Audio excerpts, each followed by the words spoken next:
Bismillahirrahmanirrahim. Assalamualaikum warahmatullahi wabarakatuh. Ya, selamat jumpa kembali dengan Ustadz Hermawan. Ya, kita ketemu kembali dengan tema yang berbeda kali ini.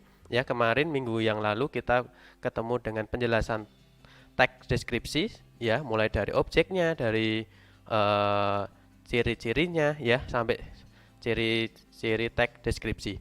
Oke, sekarang kita akan mempelajari kaidah kebahasaan teks deskripsi dan nanti ada strukturnya teks deskripsi.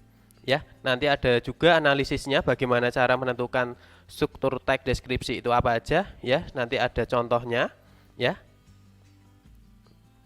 Nah, ini ada kaidah kebahasaan teks deskripsi. Ya, yang pertama adalah penggunaan kata umum dan kata khusus. Ya, jadi di dalam teks deskripsi itu ada kata umum dan kata khusus, ya.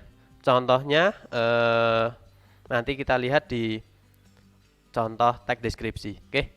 Yang kedua, penggunaan frasa yang mengandung benda. Jadi nanti di teks deskripsi itu ada kata atau objek yang berbentuk benda. Ya, semuanya objek itu berbentuk benda. Oke. Yang ketiga, penggunaan kata sifat, ya, kata sifat atau adjektiva, ya. Yang keempat ada penggunaan majas, yaitu majas itu gaya bahasa, ya. Yang kelima itu ada kata kerja dan kata ganti. Ya, di dalam sebuah teks deskripsi pasti memiliki kata kerja dan kata ganti. Ya, yang keenam menggunakan kata keterangan, pasti menggunakan kata keterangan. Oke, kalau kita membuat kalimat, ya, ada SPOK-nya, subjek, predikat, objek, sama keterangan. Oke, yang terakhir adalah bahasa baku, ya. Oke, jadi di dalam teks deskripsi ini menggunakan bahasa baku, ya. Ya, ini struktur teks deskripsi, ya. Yang pertama ada identifikasi, yang kedua ada deskripsi bagian, yang ketiga, yang terakhir adalah simpulan, ya. Oke, jadi di struktur teks deskripsi itu ada tiga struktur teks deskripsi, ya. Yang pertama Ustadz jelaskan dulu. Identifikasi, mulai dari identifikasi itu adalah berarti tentang topiknya yang dideskripsikan. Oke, jadi mengidentifikasi secara umum, ya. Secara umum dulu kalau kita membuat teks deskripsi, ya. Jadi secara umum itu mulai dari tempat, benda, hewan, orang atau sesuatu yang dideskripsikan. Jadi objeknya mulai dari umum dulu, ya. Oke, jadi yang kedua ada deskripsi bagian, berisi tentang topik yang dideskripsikan secara rinci dan jelas. Misalnya nanti mulai dari objeknya, mulai dari bentuk warnanya, mulai dari warnanya, mulai dari ciri-cirinya. Nah, itu masuknya dari deskripsi bagian.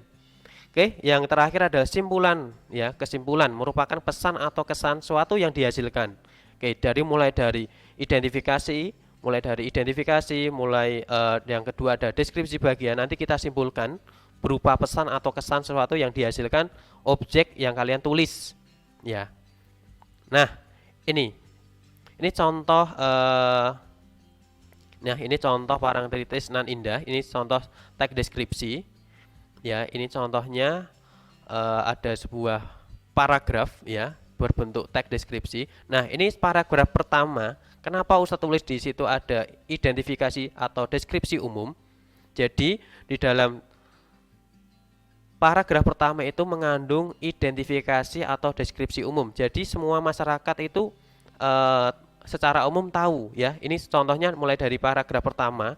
Ustadz bacakan, salah satu andalan wisata kota Yogyakarta adalah Pantai Parangtritis, ya. Tepatnya Pantai Parangtritis berada di Kecamatan Kretek, Bantul, Daerah Istimewa Yogyakarta. Pantai ini terletak di sekitar 27 km arah selatan Yogyakarta. Oke, jadi ini secara umum dulu, ya. Secara umum kita ceritakan jadi intinya sebagai pembaca, ya, oh iya, jadi Pantai Parangtritis ini terletak di Bantul, ya, Daerah Istimewa Yogyakarta. Nah, secara umum. Jadi orang yang membaca itu secara umum dulu, ya, tahu, ya. Oke, yang paragraf kedua, kenapa di situ ditulis dengan deskripsi bagian? Ya, itu karena mulai objeknya dirincikan ya secara jelas dan detail. Nah, itu masuknya deskripsi bagian. Oke, sekarang cek paragraf yang kedua. Pemandangan pantai Parangtritis sangat mempesona. Di sebelah kiri terlihat tebing yang sangat tinggi. Di sebelah kanan kita bisa melihat batu karang besar yang seolah-olah siap menjaga gempuran ombak yang datang setiap saat. Pantai bersih dengan buih-buih putih bergradasi abu-abu dan kombinasi hijau sungguh elok. Jadi di paragraf kedua sudah mulai mendeskripsikan bagian atau mendeskripsikan objeknya. Oke, tadi objeknya adalah pantai Parangtritis ya. Oke, jadi objeknya sudah dirincikan, sudah dijelaskan secara detail ya objeknya. Oke, ya ini paragraf ketiga termasuk deskripsi bagian karena sama dia menjelaskan secara detail dan secara rinci. Nah, itu maksudnya deskripsi bagian. Oke, yang terakhir ini adalah paragraf yang keempat. Kenapa paragraf keempat disebut kesimpulan ya? Analisisnya adalah kesimpulan paragraf terakhir. Ini mulai dari paragraf pertama, kedua dan ketiga ya. Jadi kesimpulannya banyak wisata yang selalu mengunjungi pantai Parangtritis. Ini membuat pantai ini tidak pernah sepi dari pengunjung. Di pantai Parangtritis ini kita bisa menyaksikan kerumunan anak-anak bermain pasir. Tua muda menikmati hembusan segar angin laut. Kita juga bisa naik kuda ataupun angkutan sejenis andong yang bisa membawa kita ke area karang laut yang sungguh sangat indah. Nah, ini sebagai kesimpulan ya. Jadi struktur teks deskripsi mulai yang pertama tadi adalah diingat-ingat identifikasi, yang kedua ada deskripsi bagian, yang terakhir atau yang ketiga adalah kesimpulan. Jadi cuma ada 3 struktur teks deskripsi. Oke, sampai di sini dulu ya. Sampai kita di sini dulu penjelasan Ustadz mulai dari kaidah kebahasaan teks deskripsi dan struktur teks deskripsi. Oke, sebagai mana tadi ada kesimpulannya, ada analisisnya untuk struktur teks deskripsi.